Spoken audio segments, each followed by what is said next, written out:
प्रयागराज की भूमि से जब अपने घर को जाओ ना, जब आप अपने घर के लिए जाओ, कोई तुमसे पूछे थे कि प्रयागराज की भूमि में गए थे, तुम्हें क्या मिला? प्रयागराज की धरा से, प्रयागराज की भूमि से तुम क्या लेकर आए?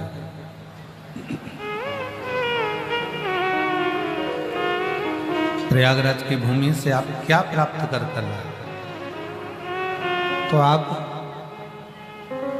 अपने घर के लोगों को जरूर कहना कि हम 5 रत्न लेकर आए हैं। एक संतों का दर्शन किया, शिव कथा सुनी, धर्म का प्रचार किया, दया करी और प्रभु नाम में कुछ ना कुछ बन सका तो प्रभु की कृपा से किसी के लिए कुछ ना कुछ उपकार स्वरूप कर रहा।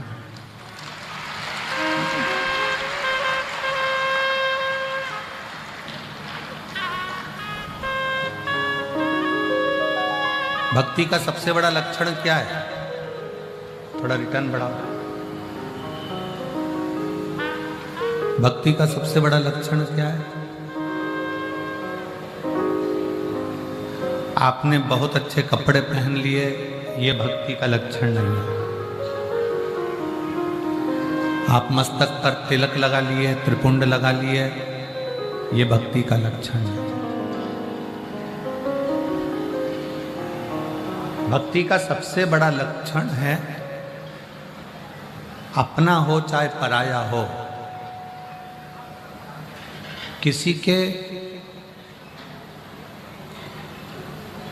दुख को देखकर उसके दुख में शामिल हो जाना, बस उसके लिए कुछ अच्छा करने का प्रयास करना, ये भक्ति का लक्षण।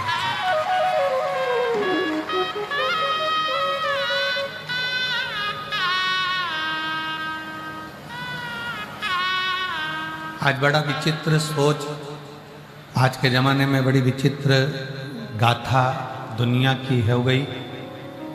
मंदिर में प्रसाद भी चढ़ाता है तो प्रसाद, पहले के समय में जो मंदिर में प्रसाद अगर इतना सा भी चना चिरौंजी का चढ़ता था। चना चिरौंजी जानते हो कि नहीं जानते हो?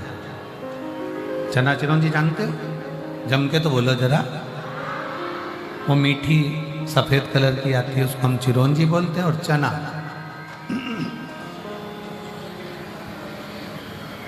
चना और चिरौंजी का जो प्रसाद चढ़ता था, तो पहले के समय में उस प्रसाद को इतना सा भी चढ़ता था तो मंदिर के बाहर लोगों को बांटा जाता था। और मेरा विश्वास करता है कि आप जितने बैठे हो आपने भी बांटा होगा।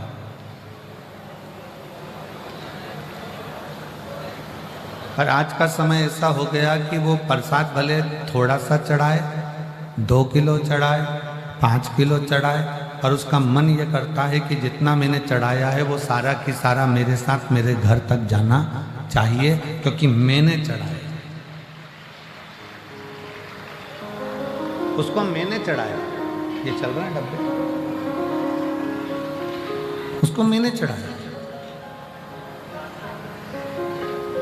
कोई दूसरे ने नहीं चढ़ाया।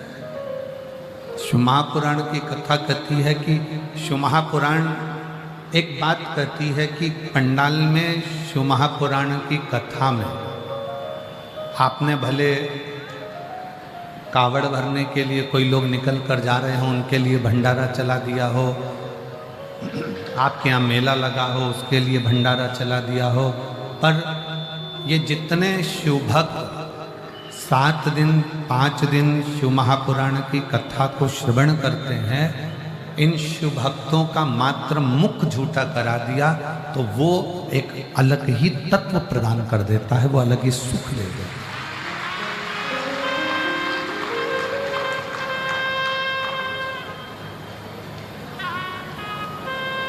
स्वयं खा लेना सुकृति है, छुड़ाकर खा लेना ये विकृति है, और बांट कर खाना ये मेरे भारत देश की संस्कृति है। शास्त्र कहता है भक्ति दिखावे से नहीं होती, भक्ति दिखावे से नहीं होती। शास्त्र कहता है भक्ति दिल से होती। दया दिल से सनातन धर्म के प्रति तुम कितने समर्पित हो, सनातन धर्म के प्रति तुम्हारा कितना समर्पण है, सनातन धर्म के प्रति तुम कितने समर्पित हो।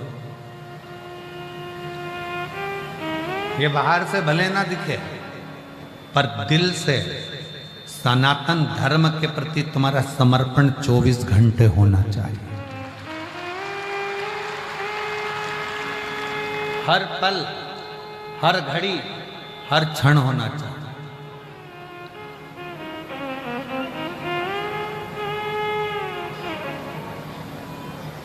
जैसे शिव के जो भक्त होते हैं, शंकर के जो भक्त होते हैं, उन्होंने अपनी सीख बना ली कि हम शंकर की कभी निंदा नहीं सुने और सुनना भी नहीं चाहिए। शिव निंदा सुनो भी नहीं, ना शिव निंदा करो ना शिव निंदा सुनो।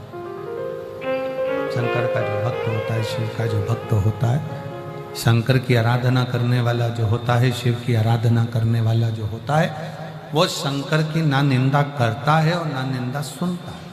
उसको मालूम है देवऋषि नारद ने शंकर जी की निंदा करी थी तो देवऋषि नारद को बंदर का मुंह लग गया।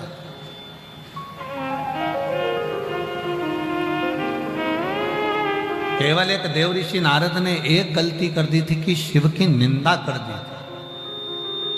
और निंदा किससे करी थी? भगवान विष्णु से, भगवान नारायण से। नारद जी ने भगवान शंकर की निंदा करी तो नारद जी को बंदर का मुख लगा और भगवान विष्णु ने शिव जी की निंदा सुन ली, इसलिए उनको घोड़े का मुंह लगा। घोड़े का मुख लगा ही इसलिए क्योंकि शिव ने की निंदा सुन ली गई। कितने पुण्य भागी हो आप सब। त्रिवेणी के संगम पर बैठकर 144 वर्ष के बाद में जो ये पवित्र महाकुंभ आया है, इस कुंभ के अवसर पर आप यहाँ बैठकर ना तो शंकर की निंदा कर रहे हो और ना शंकर की निंदा सुन रहे हो। इस कुंभ के मेले में त्रिवेणी के घाट पर संगम में बैठकर संतों के सानिध्य में आप शंकर भगवान का गुणगान सुन रहे हो।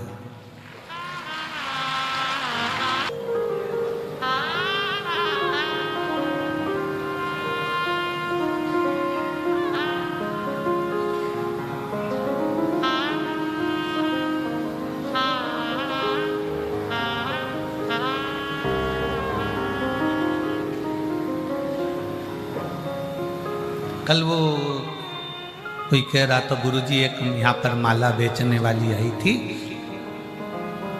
और वो माला बेचने वाली आई थी तो वो माला बेचते बेचते इतनी प्रसिद्ध हो गई कि वो हीरोइन हो गई।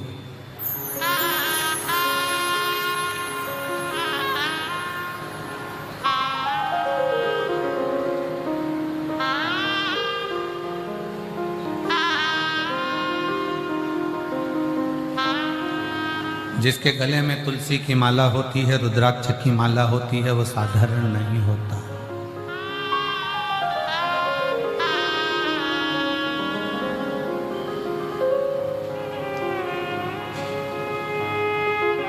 हमारे जीवन में हम भक्ति को सम्मुखता से कभी अपने भीतर की भक्ति, आज आवाज सेट नहीं है, अपने भीतर की भक्ति को दिखावे से ना प्रकट किया। भक्ति में दिखावा नहीं होना चाहिए, भक्ति में केवल समर्पण होना चाहिए। आपके पास में मेरी जीजियाँ जब यहाँ आती हैं ना, इतना सा अपने बैग में टॉफी रख कर लाती हैं, इतनी सी टॉफी, एक पल्लू में जरा सा टुकड़ा भरकर, वहीं बैठी बैठी 10, 12, 15, 20 को अपने आपस में बैठी बैठी वहीं बांट देती। प्रयागराज की मेरी बहनें आती हैं, साथ में अपने डब्बा लेकर आती हैं, डब्बे में थोड़ा सा कुछ भोजन, हलवा, चावल, पोहा बना कर लाती हैं, वो आपस में वहीं बैठकर बांट देते हैं।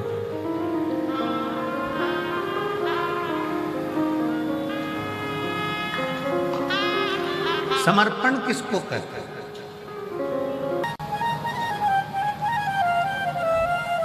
किसी ने कहा हम भगवान को गंगा जल दे देते हैं। भगवान कहते हैं वो तो मेरे मस्तक से 24 घंटे बह रहा है। भगवान कहते हैं मुझे वो दीजिए जो मेरे पास में नहीं है। तुम्हारे पास में लाल कलर की साड़ी नहीं है, किसी ने दे दी, तुम लाल कलर की साड़ी की फाल लगाओगी, पीको लगाओगी और चोली सिलवाओगी और उसके बिल्कुल डिजाइन का एक रुमाल उसी कलर का, लाल कलर की चोली, लाल कलर का पीको, लाल कलर की फाल, सब लाल कलर का उसको तैयार करो। और मान लो किसी ने तुमको लाल कलर की अगर साड़ी दी और तुम्हारे पास में पहले से 4-6 साड़ी है तो कोई तैयार करोगी तुम? अरे जम के तो बोलो नहीं। अच्छी होगी बहू को दे दो और अच्छी होगी बेटी को दे दो। साड़ी थोड़ी सी भी गड़बड़ होगी तो अपने गांव में जब शिव पुराण या भागवत जी होगी तो पोथी पे चढ़ा दो।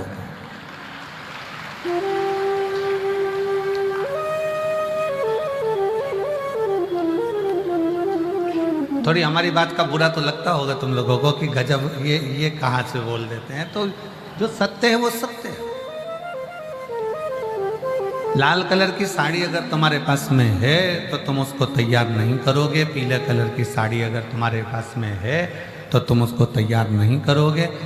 जो कलर तुम्हारे पास में नहीं है तुम उसको तैयार करोगे। भगवान कहते हैं जो मेरे पास में पहले से है वो मुझे मत दे, जो मेरे पास नहीं है वो मुझे दे। पीताम्बर मेरे पास है मत दे, सोना चांदी हीरा पन्ना मेरे पास में है मत दे, 56 भोग मेरे पास है मत दे। तो किसी ने कहा कि भगवान को कपड़े दे देते। भगवान का एक उंगली उठाई थी और द्रौपदी को 9,999 साड़ी दिया था। खुद की फैक्ट्रियां चल रही हैं, खुद की।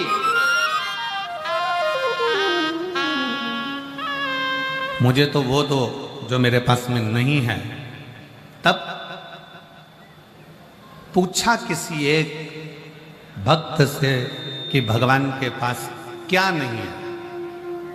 तो भक्त ने कहा भगवान के पास में दिल नहीं है। दिल नहीं है? हाँ। क्यों? भगवान ने अपना दिल अपने भक्तों को दे दिया, इसलिए भगवान भक्त से अपना दिल मांग रहा। भगवान अपना दिल अपने भक्तों को दे देते हैं, इसलिए हर भक्त से भगवान कहते हैं कि तुम मुझे दिल दो। कल कथा में कहा था विश्वास रखो, हृदय से प्रेम से चित्त लगाकर कथा श्रवण करो। प्रयागराज की भूमि पर आए हो, जंगल में रहने वाला एक भील, क्या आता था उसको? कुछ नहीं। मंदिर में पंडित जी को पूजन करते देख लिया था। जंगल में शंकर का शिवलिंग दिख गया था। कड़प ने अपने मुंह में पानी भर लिया क्योंकि उसके पास लोटा नहीं है चढ़ाने के लिए, जल पात्र नहीं है, बर्तन नहीं है। तालाब में मुख लगाकर मुख में पानी भरा, जीव को मारकर मांस लिया, जूता पहना हुआ, फूल पत्ती को पहचानता नहीं कि कौन सी बेलपत्र है कौन सा फूल है, तोड़ा, शंकर के मंदिर में पहुंच गया। जूते से तो मंदिर में पड़े हुए कचरे को साफ किया, मुंह की पिचकारी भगवान पर छोड़ दी, मांस का भोग धर दिया और पत्ता पत्ती चढ़ा दिए। शाम को पंडित जी आए, उन्होंने देखा कोई ने गंदा कर दिया, साफ करा। दूसरे दिन फिर उसी ने यही करा, तीसरे दिन फिर करा। आखिरी में पंडित जी बाजार से जाकर एक लोहे का पिंजरा बना लाए, उसमें शंकर भगवान को बंद कर दिया। बंद तो करा, एक लोहे के पिंजरे की तान टूट गई और वो शंकर के शिवलिंग को लग गई। शिवलिंग को लगते से उसमें से रक्त की धार बहने लगी। भगवान को रक्त निकलता देखकर कड़प को लगा कि ये शिव को क्या हो गया। उसको लगा कि शंकर जी की आंख फूट गई। उसने हाथ लगाया, रक्त बंद नहीं हुआ, तो उसने त्रिशूल से अपनी आंख निकालकर शिवलिंग पर लगा दी, रक्त बहना बंद। शिव प्रकट हो गए, उसका नेत्र वापिस दिया शंकर। आप और हम भ्रम में पड़े रहते हैं 24 घंटे। सोशल मीडिया पे 24 घंटे चलता रहता है, ये मत चढ़ाना भगवान को, आज सोमती अमावस्या है ये मत कर देना भूल से भी, आज प्रदोष है भूल से भी ये मत कर देना, सुबह उठते से गूगल खोलोगे और डराना चालू हो जाएगा। आज शिवरात्रि पर भूल से ये काम मत करना, सोमवार है आज ये मत करना, ये मत करना, वो मत करना। और पूरी सोशल मीडिया पे छाट कर देखिए, प्रदोष के दिन ये मत करना, सोमवार को ये मत करना, भूल से भी ये मत करना। एक भी सोशल मीडिया पे नहीं लिखा कि प्रदोष के दिन भूल से भी झूठ मत बोलना अपनी पत्नी से। एक भी सोशल मीडिया पर कभी पढ़ के बताना कि भूल से भी अपने पति से झूठ मत बोलो, पत्नी से झूठ मत बोलो, परिवार से झूठ मत बोलो, भूल से भी अपनी सास ससुर के किसी कार्य के लिए मना मत करो, ये नहीं लिखा। भूल से भी आज प्रदोष है ये मत चढ़ा देना, नहीं तो पाप लग जाए। और शिव महापुराण की कथा कह रही है तुम कैसे भी जाओ शंकर के पास जाओ तो सही।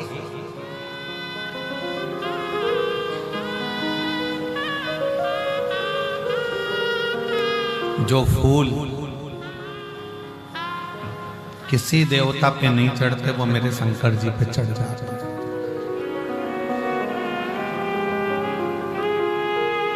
तैतीस कोटि देवताओं में से किसी एक देवता का नाम लिखकर बता दो कि किसी देवता को राख चढ़ती हो, भस्म चढ़ती हो, चिता भस्म चढ़ती हो। किसी एक देवता का नाम बता दो, कोई देवता नहीं जो चिता भस्म को धारण करते हो। केवल एक शंकर भगवान प्रेरणा देते हैं कि तेरे पास में अगर एक लोटा जल नहीं है, तेरे पास में एक बेलपत्र नहीं है, तेरे पास में एक पुष्प भी नहीं है, तो तेरे घर में कोई भस्म भी पड़ी हो, वो भस्म भी अगर मुझे चढ़ा देगा तो भी मैं प्रसन्न होकर तुझे वर ही दूंगा।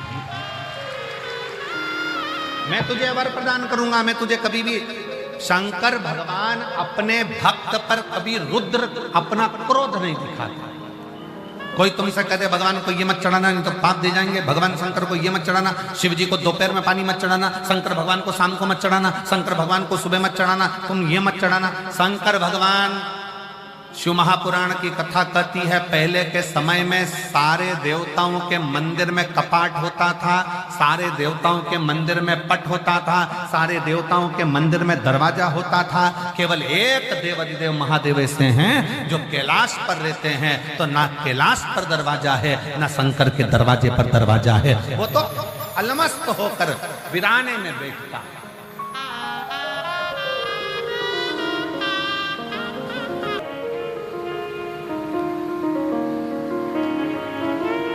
कितना सुंदर प्रसंग है। 3 मित्र लड़ लिए, झगड़ा हो गया उनका, और इतना भयंकर झगड़ा हुआ महाराज जी।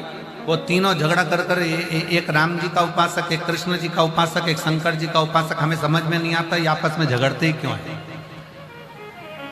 क्यों कहते हैं। कोई कहता है कि राम बड़े, कोई कहे कृष्ण बड़े, कोई कहे शंकर बड़े, पर शिव महापुराण की कथा कहती है कि तीनों देवता एक हैं। भगवान विष्णु में, भगवान शंकर में, भगवान ब्रह्मा में कोई भेद नहीं है, हमारे देवताओं में कोई भेद नहीं है। परंतु लड़के लड़ लिए, झगड़ लिए। नवयुवक बेटे थे, आपस में झगड़े। उसने कहा तू राम को भजता है, तू कृष्ण को भजता है, तू शंकर को भजता है, आज देखते हैं कि कौन का भगवान पहले आता है, और पुकारो। सबसे पहले राम जी को पुकारा गया, और जो राम जी को पुकारा तो आवाज लगाई, हे राजा राम आइए, मेरे अवध के नरेश, मेरे अयोध्या के राजा आइए। और राम जी महाराज आए। फिर बुलाया कृष्ण को, हे द्वारका के नाथ, हे मथुराधीश, हे द्वारकाधीश आइए, आपका इंतजार है, आए। फिर तीसरे ने आवाज लगाई, बोले हर हर। जो आवाज लगाई इतने में शंकर भगवान सामने खड़े थे।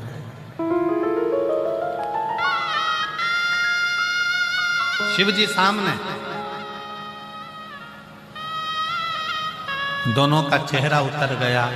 शंकर भगवान ने उन दोनों को पास में बुलाकर कहा, तुम ये मत सोचना कि राम नहीं है, तुम ये मत सोचना कि कृष्ण नहीं आया, तुम ये मत सोचना कि मैं आया हूं।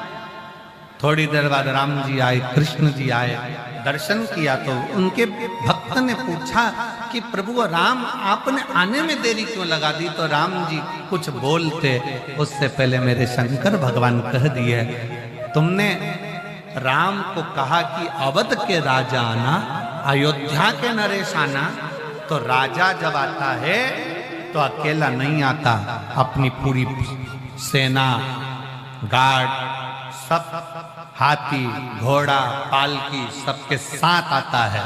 तुम बोलते मेरे राम आइए तो राम तुरंत दौड़ कर आ जाते। तुम कहते हो अवध नरेश आइए तो वो राजा बनकर आते।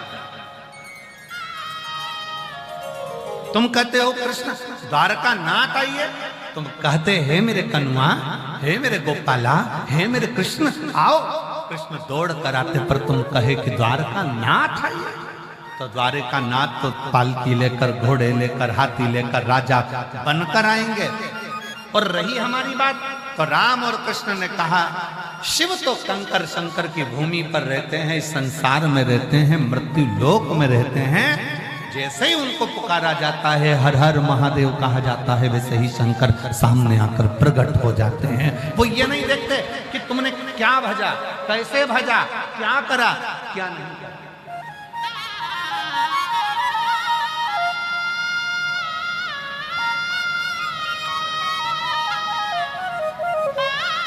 उनकी तो सरलता, उनकी तो सहजता।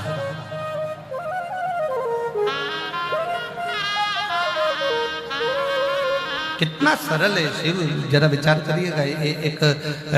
एक गांव का व्यक्ति गाय भैंस चराता था और उसको रास्ते में गुरुजी मिल गए। और गुरुजी मिले तो गुरुजी ने कहा दिन भर भैंस चराता रहता है, दिन भर काम में लगा रहता है, चल आज मैं तुझको गुरु मंत्र देता हूँ, इस मंत्र का जाप करना। 15 दिन के बाद आकर पूछूंगा, मंत्र याद हो जाना चाहिए, नहीं तो काट के फेंक दूंगा। गुरुजी बोले। अब ये तो डर गया। गुरुजी ने मंत्र दे दिया और मंत्र दिया ओम नमः शिवाय। कौन सा मंत्र दिया? जम के बोलो जरा, जम के, ओम नमः शिवाय। अब इसको मंत्र मिल गया।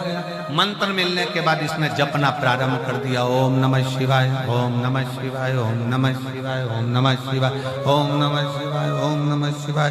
पत्नी खाना दे तो खाए नहीं के भूल गया तो ओम नमः शिवाय, ओम नमः शिवाय, ओम नमः शिवाय। पानी भी नहीं पिए, खाए भी नहीं।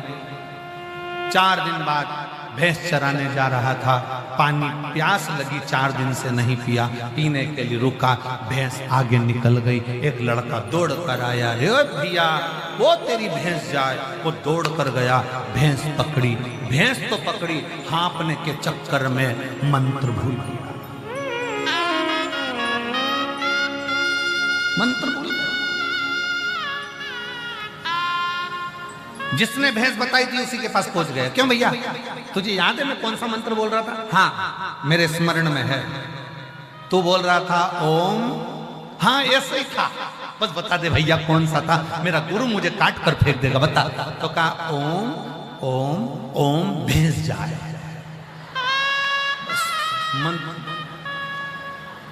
ओम भैंस जाए, ओम भैंस जाए, ओम भैंस जाए। जपता जाए, जपता जाए।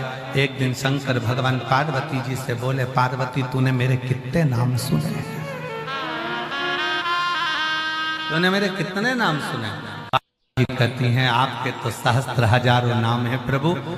पार्वती जी से शिव जी ने कहा ये गाय भैंस चराने वाला जा रहा है ना, इससे पूछ ये किसका नाम ले रहा है। पार्वती जी बोली अब भी कुछ क्या थे। पार्वती जी ने एक सुंदर ब्राह्मणी का रूप लिया और उसके सामने जाकर खड़ी हो गई। खड़ी होते से पार्वती जी ने पूछा क्यों रे भैया तू ये किसका नाम ले रहा है? उसने मन में विचार करा, अगर इससे बात करने में लग गया और मंत्र भूल गया तो ये तो अपनी पहचान वाली भी नहीं दिख रही, बताएगी भी नहीं, इसलिए उसने मुंह इधर कर लिया। जैसे मुंह इधर करा तो पार्वती जी उधर चली गई। सिर पे पल्लू रखकर पार्वती जी ने पूछा अरे बोल तो सही किसका नाम ले रहा है? उसने कहा तेरे से फालतू बात कौन करे, इधर। अब इधर मुंह करा तो पार्वती जी उधर चली गई। अरे एक बार तो बोल नाम किसका ले रहा है? अब इसको आ गया गुस्सा, जा तेरे खसम का ले रहा है।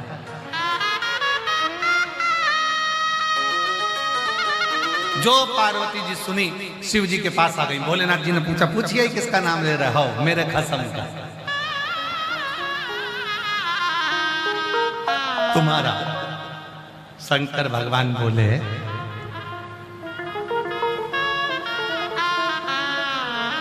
तू कुछ बोली नहीं उसको? पार्वती जी बोली, इतना बढ़िया बोल रहा है ना वो, ओम भेज जाए, ओम भेज जाए, ओम। इतना बढ़िया बोल रहा है ना कि उसको देखने का मन कर रहा है। पर एक बात बताओ प्रभु, तुम्हारा नाम जाप इतने सारे लोग बैठ के ओम नमः शिवाय, ओम नमः शिवाय कर रहे, तुम्हारी दृष्टि उन पे नहीं गई, और वो एक अकेला ओम भेज जाए बोला, तुम्हारी दृष्टि चली गई। शंकर भगवान बोले, ये आड़े तेड़े नत्थु खेरो पर मेरी दृष्टि जल्दी जाती है, इन पर मेरी दृष्टि जल्दी जाती है। और आप और हम भी उसमें से एक हैं। आपको भी भजन नहीं आता, हमको भी नहीं आता। आपको भी तप साधना नहीं आती, हमको भी नहीं आती। आपको भी प्रभु को रिझाना नहीं आता, हमको भी नहीं आता। आप और हम तो बस भगवान के नाम का उच्चारण करते रहते हैं। श्री शिवाय नमस्तुभ्यं, श्री शिवाय नमस्तुभ्यं, श्री शिवाय नमस्तुभ्यं, श्री शिवाय नमस्तुभ्यं, श्री शिवाय नमस्तुभ्यं, श्री शिवाय नमस्तुभ्यं। आप और हम तो बस भगवान की अलमस्ती में नाम जाप करते हैं, और मेरे शंकर इतनी कृपा करते हैं। लोग कहते हैं कि हम इतने समय से जप कर रहे हैं, ओम नमः शिवाय, ओम नमः शिवाय, नमः शिवाय, नमः शिवाय, महामृत्युंजय मंत्र का जाप कर रहे हैं, ये जाप कर रहे हैं, भगवान हमारा क्यों नहीं सुने, हमारे ऊपर दृष्टि क्यों नहीं दे? तो दुनिया के लोग श्री शिवाय नमस्तुभ्यं, ये विद्येश्वर संहिता का लिखा हुआ ऐसा मंत्र सम्मुख में आ गया कि जैसे ही लोगों ने बोलना चालू करा, और शंकर जी का ध्यान चले गया कि इसने कुछ बोला, इसने कुछ बोला, और उसका फल एक पत्र है, देखिए।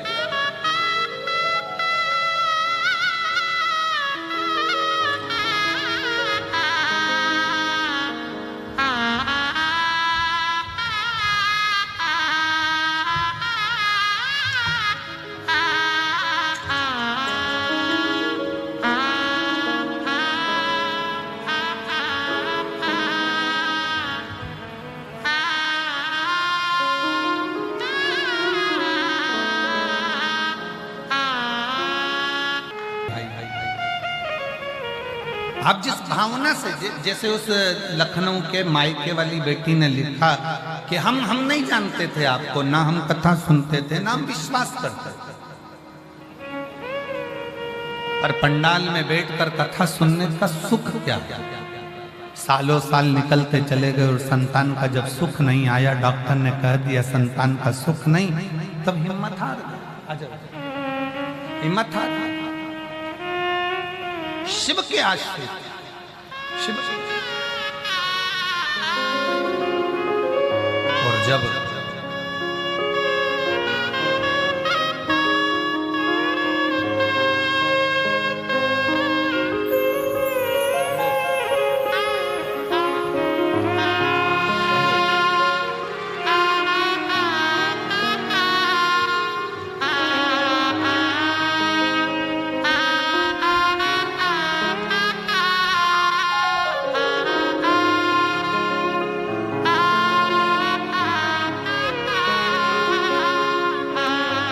खुश हो, रोते नहीं, अब तो बाबा ने दे दिया ना, अब रोना नहीं चाहिए। आंसू पोंछ के जाओ, आंसू पोंछो।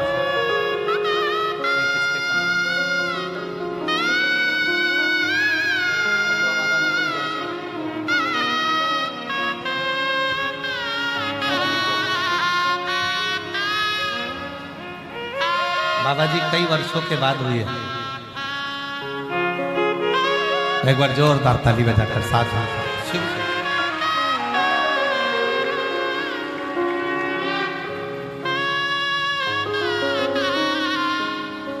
जो जैसी भावना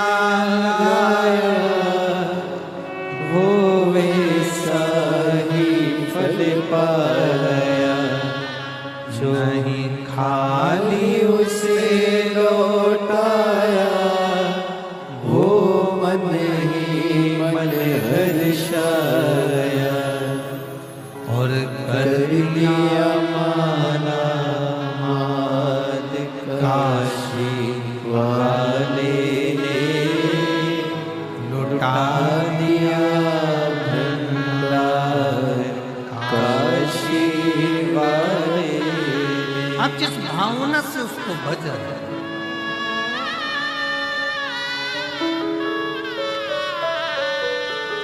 आप जिस हृदय से उसको पुकार रहे हैं, भगवान ये नहीं देखता कि तुम्हारे पास में वैभव क्या है, धन क्या है, दौलत क्या है, तुम क्या कर रहे हो, तुम्हारे पास में संपदा कितनी है। या भगवान ये नहीं देखेगा कि तुम्हें पूजन करना आता है कि नहीं आता, तुम्हें पाठ करना आता है कि नहीं आता, तुम्हें स्तुति करना आता है कि नहीं आता। आप तो बिल्कुल शिव जैसे अड़भंगे बनो।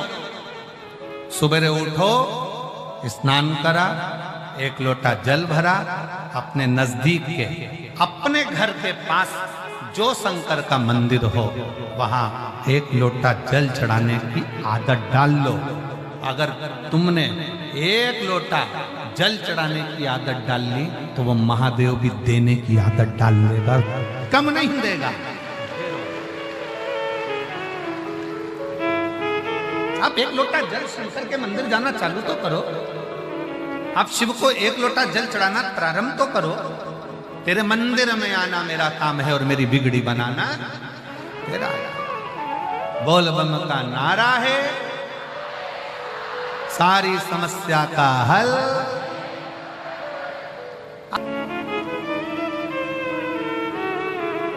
क्या चाहिए शिव जी को? कड़प ने क्या दिया था?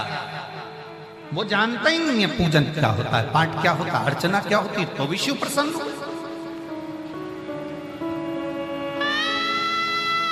और कई लोग दिन भर बैठ के डराते रहते हैं, ये मत चढ़ाना, ऐसा मत करना, श्री शिवाय नमस्तुभ्यम क्यों बोलते हो, दोपहर के समय शंकर को जल मत चढ़ाना, तो शाम को शंकर को जल मत चढ़ाना, तो सवेरे शंकर को जल मत चढ़ाना, तो ऐसे टाइम पे शंकर को जल मत चढ़ाना। मरने का कोई समय है क्या? जम के बोलो जरा, मरने का समय है? नहीं।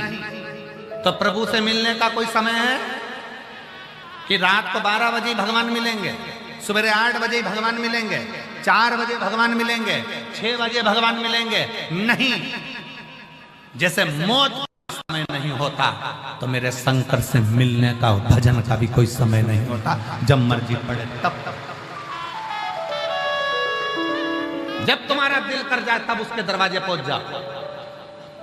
बेटे का कमरा, बेटे के कमरे का दरवाजा बंद होता है, बेटी के कमरे का दरवाजा बंद होता है, देवर के कमरे का दरवाजा बंद होता है, जेठ के कमरे का दरवाजा बंद होता है, मेहमान के कमरे का दरवाजा, अतिथि रूम, गेस्ट रूम का दरवाजा बंद होता है। पर जो घर में बुजुर्ग बूढ़े माँ बाप होते हैं ना, उनका दरवाजा कभी बंद नहीं होता, वो खुला की खुला रहता है, खुला की खुला रहता है। क्यों?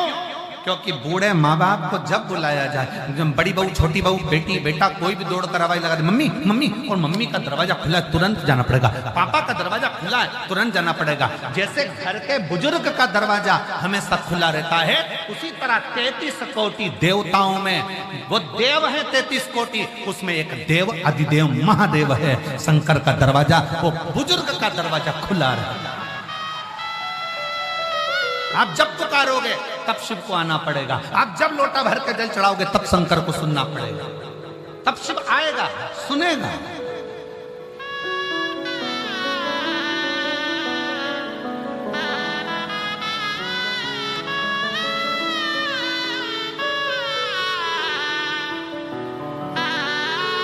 आप जाओ शंकर के मंदिर में एक लोटा जल चढ़ाने के लिए, कहीं जाओ चाहे मत जाओ, अपने घर के पास में एक लोटा जल चढ़ाने जाओ, सुनेगा। कितना सुंदर प्रसंग आता है। माता सती, मां सती शंकर भगवान के साथ में जब कुंभज ऋषि के आश्रम में कथा सुनने के लिए जाती हैं, अगस्त बाबा के दरवाजे पर कथा सुनने के लिए माता सती जब जाती हैं, तो अगस्त ऋषि के दरवाजे पर, बाबा कुंभज के दरवाजे पर जब कथा सुनने के लिए माता सती शिव जी के साथ जाती हैं तो कुछ देर माता सती मार्ग में रुक जाती है, मार्ग में रुकती हैं।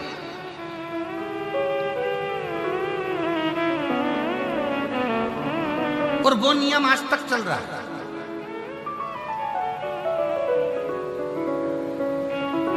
पति अपनी पत्नी को लेने के लिए जब उसके घर जाता है, पत्नी का जो मायका होता है वहां पर जब पति उसको लेने के लिए जाता है तो जब लेकर वापस आता है ना तो डायरेक्ट अपने घर नहीं जाता, पहले उसको घुमाते फिराते, गोलगप्पा खिलाते पिलाते, 2-4 मॉल घूमते हुए, 1-2 रुपट्टा साड़ी दिलाते हुए। कानपुर से चले थे प्रयाग आने के लिए तो लखनऊ घुस गए।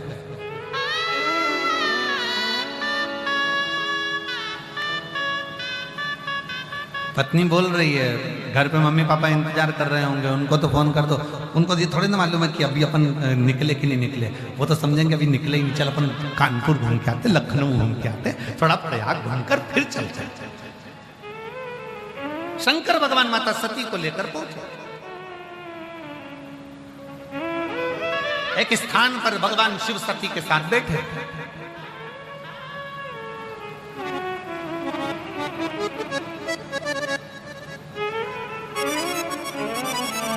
सती मैया ने भगवान शंकर से प्रश्न किया, हे त्रिकालदर्शी कैलाशी अविनाशी है त्रिपुंडधारी त्रिशूलधारी त्रिनेत्रधारी, मेरा एक विनय है, आप सिखाएंगे? शंकर भगवान ने पूछा, बोलो क्या विनय? सती मैया ने कहा कि मैं आपसे पूछना चाहती हूं कि आपके मस्तक पर जो गंगा विराजमान है, जो आपके मस्तक पर गंगा विराजमान है, वो गंगा निरंतर बह रही है, निरंतर बह रही है। फिर भगवान विष्णु आपके ऊपर जल चढ़ाते हैं, ब्रह्मा जी आपके ऊपर जल चढ़ाते हैं, इंद्र आपके ऊपर जल चढ़ाते हैं, करुण वरुण आपके ऊपर जल चढ़ाते हैं, संसार का प्रत्येक मनुष्य आपके ऊपर जल चढ़ाता है।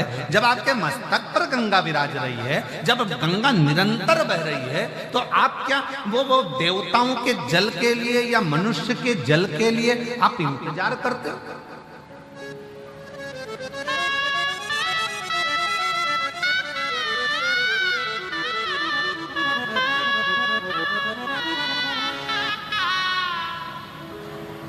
भगवान शिव मुस्कुराए।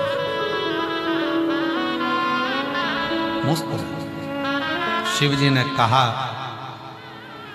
मैं उनके घर के एक लोटे जल का इंतजार नहीं करता हूं, मैं तो बस ये इंतजार करता हूं कि ये मेरे दरवाजे पर एक बार किसी भी तरह से आ जाए और इसका कल सुधर जाए, बस वो इंतजार। इस व्यासपीठ ने करा क्या? इस व्यासपीठ ने केवल एक काम करा है, आपको शंकर के मंदिर तक पहुंचाया। क्यों पहुंचाया?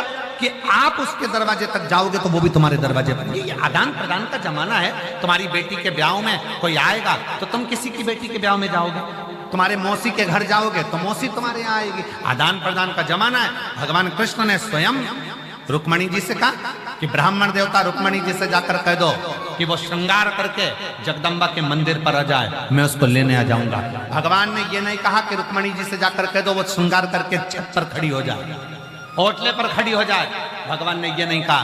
भगवान ने कहा ब्राह्मण देवता रुक्मणी जी से जाकर कहो कि वो श्रृंगार कर कर तैयार होकर जगदम्बा के मंदिर पर जाकर आ जाए, वो मंदिर में आएगी, मैं उसको लेने पहुंच जाऊंगा। और श्रीमद् भागवत में वर्णन है, रुक्मणी जी श्रृंगार करके जगदम्बा के मंदिर में पहुंची और भगवान उन्हें लेने के लिए पहुंच गए। ये शास्त्र की रीति है। भगवान श्रीमद् भागवत में कहते हैं कि तू मंदिर तक जा, मैं तुझे लेने के लिए आऊंगा, तेरा दुख मिटाने के लिए आऊंगा, इसलिए तुम शिवालय तक जाओ, शंकर तुम्हारा दुख मिटाने के लिए।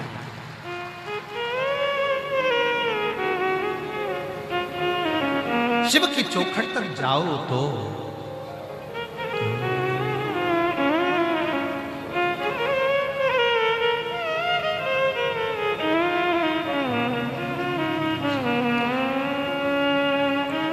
देव महादेव अपने स्थान पर बैठकर भगवान शिव से अपने मन का भाव बड़े आनंद के साथ दिल से प्रार्थना करिए, दिल से विनती करिए। बाबा को अपने मन का भाव करिए और दिल से बाबा को अपने मन का भाव व्यक्त करिए। साथ में बोलिएगा, सब हृदय से भाव से प्रार्थना करिएगा। जहाँ जगह मिले वहाँ बैठकर, बड़ा दूर दूर से आप लोग आए हो,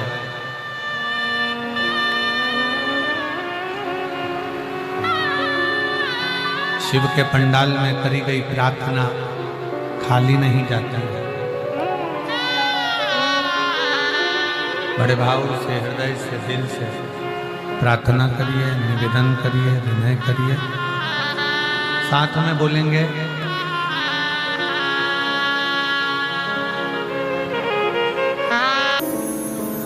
रोगड़दानी शंकर की कथा कर,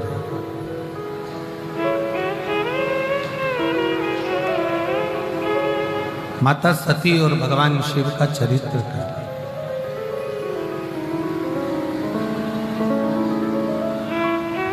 सती और शिव जी का संवाद कर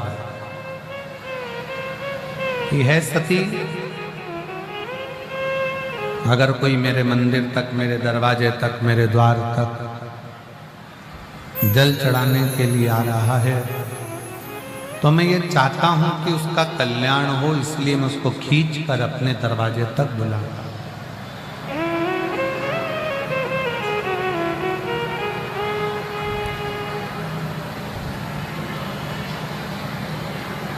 फिर सती माता ने एक बड़ी सुंदर बात कही,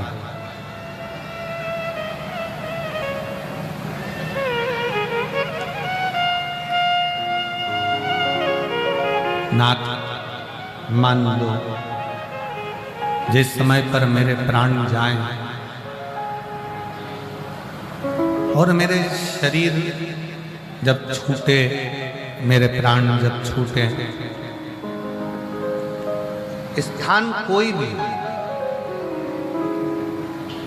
पर मुख में नाम आपका,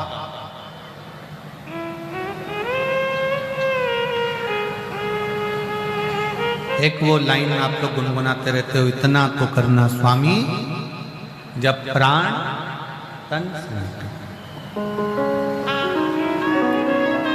गंगा जी का तट हो, यमुना का बंसी बट और मेरा सांवरा। शिव महापुराण की कथा कहती है, शंकर भगवान का चरित्र कहता है, मां सती ने भगवान शिव जी से कहा, जब मेरे प्राण छूटे, स्थान कोई भी हो, कोई जगह हो, बस नाम तुम्हारा। शिव जी ने कहा कि तुम मेरे नाम का उच्चारण नहीं, तुम मेरे लिए ही अपने प्राणों को त्याग दो।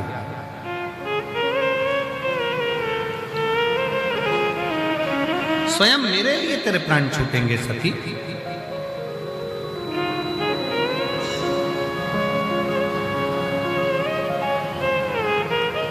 सती को मालूम नहीं था कि ये क्या लीला होने वाली है, क्या होने वाला है।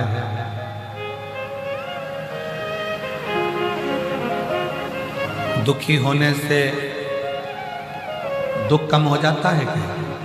जम के बोलो जरा। अगर दुख आ गया, तकलीफ आ गई और दुख तुम्हारे पास में आ गया तो तुम दुखी रहोगे, मुंह उदास कर कर रहोगे, बड़े दुख में दिखोगे, तो क्या सुखी हो जाओगे?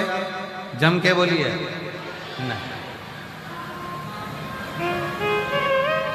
मलेरिया हो गया, कैसे होता है?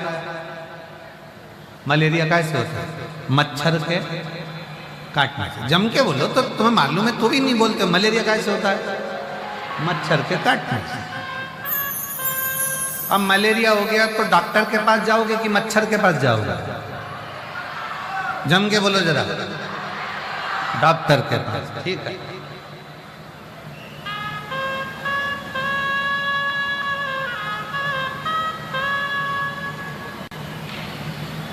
और अगर मच्छर ने काटा है और मच्छर के पास जाओ तो भाई मान लो मच्छर से कहा जाए कि तूने मुझे क्यों काटा, इतनी हिम्मत तेरी कि तू मुझे काटे।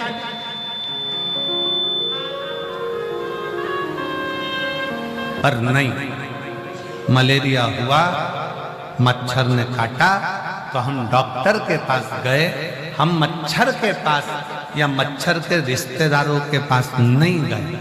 उसी तरह शिव महापुराण की कथा कहती है जब हमारे को जीवन में दुख आता है तो फिर हम अपने मोहल्ले में अपने दुख का प्रचार क्यों करते हैं? बहुत दुखी हूँ, बहुत तकलीफ में हूँ, बहुत कष्ट में हूँ। मलेरिया हुआ तो डॉक्टर के पास गए हो, मच्छर काटा तो डॉक्टर के पास गए हो, तो दुख आने पर सबके पास क्यों जाएं? अगर दुख आने पर वो डॉक्टर के पास जाओ जो शंकर है।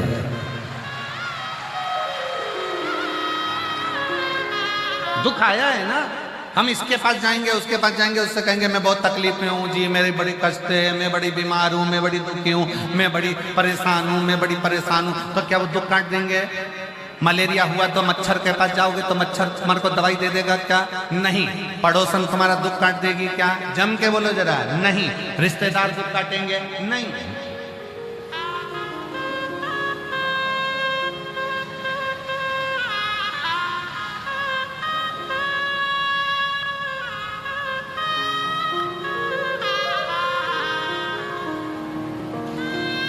जब दुख आए, तकलीफ आए, कष्ट का, दुख के समय पर चेहरा उतार कर नहीं रहना। कर्जा हो गया ना, कोई बात नहीं। कई लोग कर्जा हो गया, कर्जा हो गया, कर्जा हो गया, अब तो मर जाऊं तो अच्छा, मर जाऊं। अब कल वो बहन आई थी, वो कह रही थी बहुत तकलीफ में थे, एक डब्बी मैंने नींद की गोली भी खा ली, पर भगवान क्या पता क्या चाहता था। हमने उससे कहा कुछ नहीं चाहता था, वो यही चाहता था कि तू शिव पुराण सुन, सारा दुख मिट जाएगा, इसलिए तुझे बचाता था।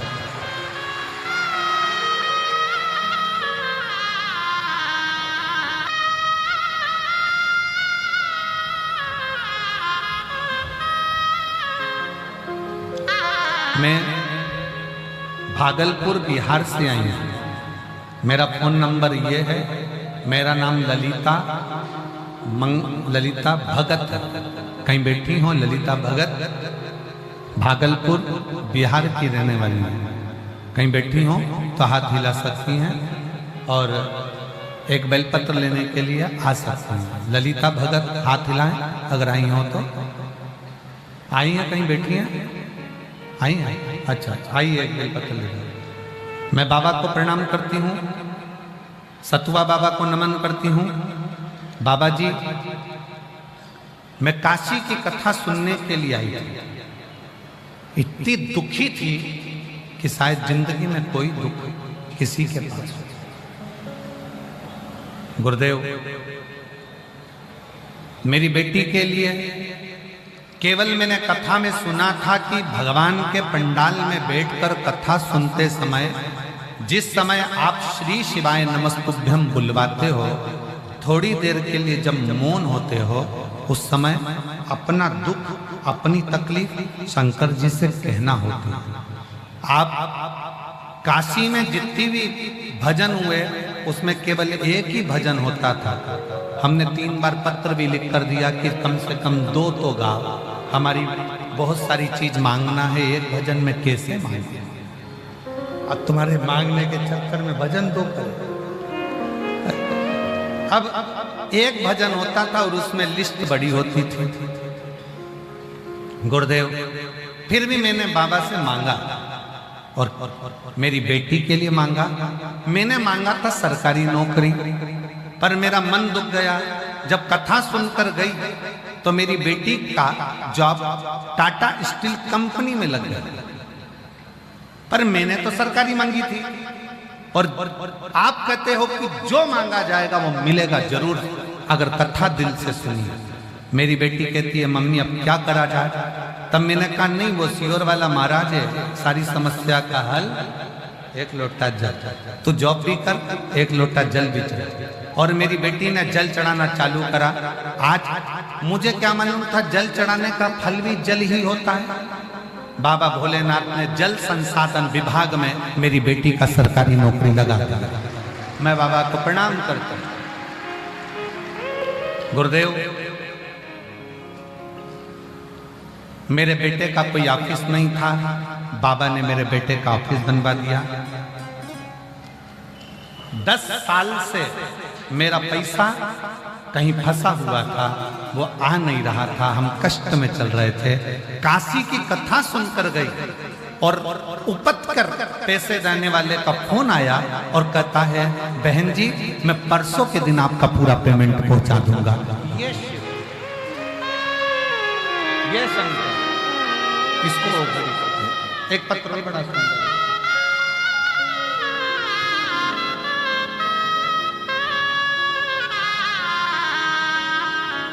मेरा नाम शांति देवी है, मेरे पति का नाम जयप्रकाश दुबे है। मैं ग्राम इच्छा चौबेपुर जिला बलिया से हूँ।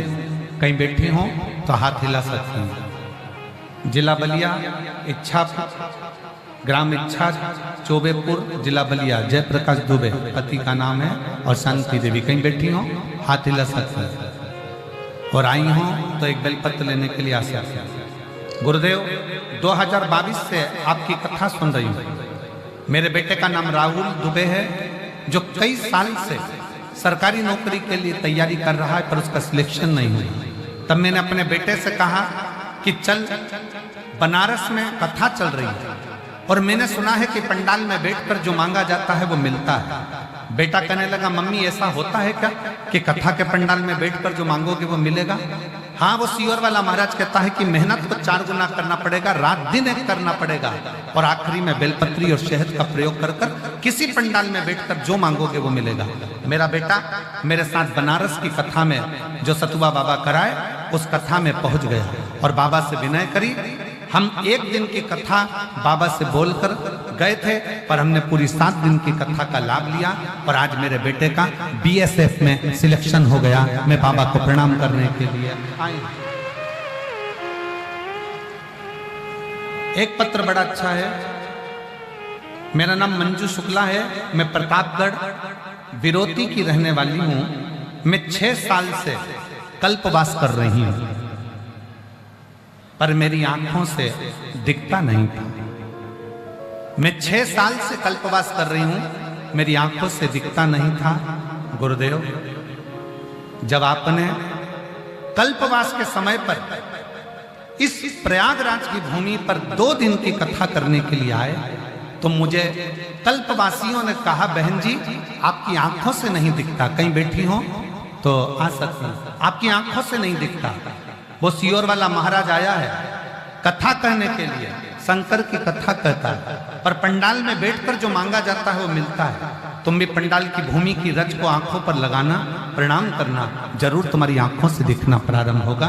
मैं 6 साल से कल्पवास कर रही थी पर मुझे क्या मालूम था इस कल्पवास में 2024 में मेरे बाबा ऐसी कृपा कर देंगे और इसी भूमि पर कथा सुनते सुनते बरसते पानी में खूब पानी बरसा, उसमें मैंने श्रवण करी। मुझे लोग छोड़कर जाते, वापस लेकर जाते क्योंकि आंख से दिखता नहीं। आज मेरे बाबा की ऐसी कृपा हो गई, मेरी दोनों आंखों से दिखना चालू हुआ। मैं बाबा को प्रणाम करने के लिए आई हूँ, शिव को नमन करने के लिए आई हूँ। जहां बैठी हूँ वो आ सकती। और हम तो बाबा के भरोसे चलते हैं, हम तो बाबा के भरोसे चलते हैं।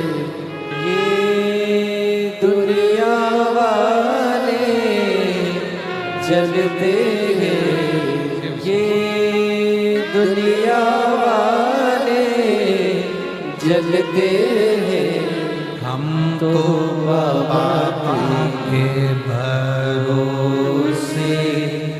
चलते हैं, हम तो बाबा के भरोसे चलते हैं। बाबा ने हमको चलना सिखाया, सब सब भक्तों से मिलना सिखाया।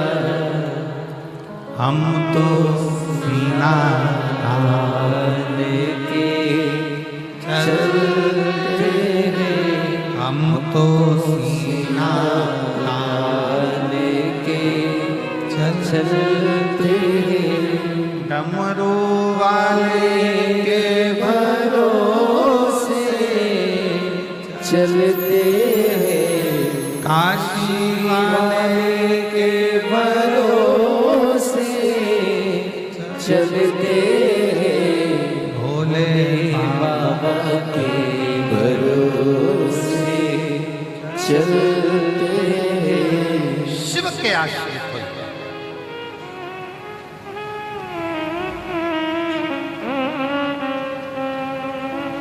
आप लाखों की संख्या में आते हो, पंडाल सारे भरे पड़े हुए हैं, लोग पीछे खड़े हुए हैं, धूप में बैठे हुए हैं, पर एक बात कहूंगा इस व्यासपीठ के माध्यम से कि मेरे शिव पर भरोसा रखना, तो शिव तुम्हारी झोली इतनी भर देगा कि तुम्हें किसी दूसरे के आगे हाथ नहीं फैलाना। शंकर भगवान के मंदिर जाना प्रारंभ करो, एक लोटा जल चढ़ाना प्रारंभ करो और शिव नाम लेना। श्री शिवाय नमस्तु, श्री शिवाय नमस्तु। जपो, शिव का नाम जपो। मले